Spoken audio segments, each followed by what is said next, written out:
travel value fares, as you can see above. It has different discount levels, different advanced purchases, baggage allowance that is provided by Malaysian Airlines itself. Now from this, as we can see, these different values basically increases the customer demand in order to gain economic profit. As you can see here, move on to the next slide. Now here, this shows all the international travel that is provided by Malaysian Airlines to certain countries, not to all of them, and the fares as well. Along with this shows that in the beginning of Malaysian Airlines applying what we call the business transformation in order to bring along what they call their simplicity and value back by decreasing and showing the new pricing structure, as you can see above. These international destinations actually allows the public to travel more frequently. Now, which increases the customer loyalty, provides a customer advantage, and creates new effective demand for flying. Now, along with these low fares, as you can see through all these international destinations, Malaysian Airlines has recently launched what we call the 1 million zero travel fares. Why? How can you produce 1 million zero travel fares? They're not earning any revenue? No, ladies and gentlemen, they're not losing any revenue because these seats represent 30% of the surplus seats which are unsold otherwise. Alright?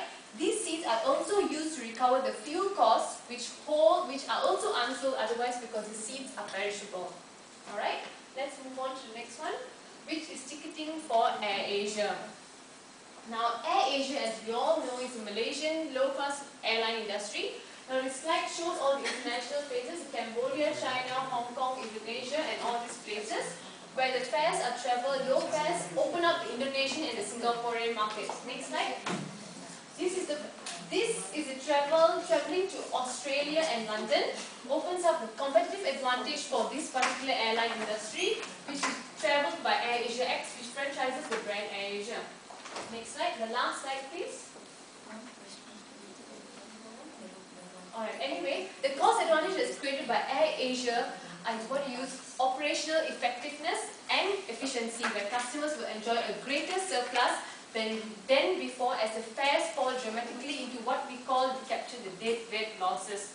How? They capture the segment these customers previously cannot actually enjoy these low rates. Therefore, they sustain competitive advantage by providing these lower prices comparative to the other airline industry. Thank you. Next is about destination. I welcome Lucia Bernardet to further explain about it. Thank you, Pauline. Very good morning, ladies and gentlemen, and also especially to Mr. Azan. I would like to talk about the destination for both the companies, that is AirAsia and MAS. I'll go for AirAsia first.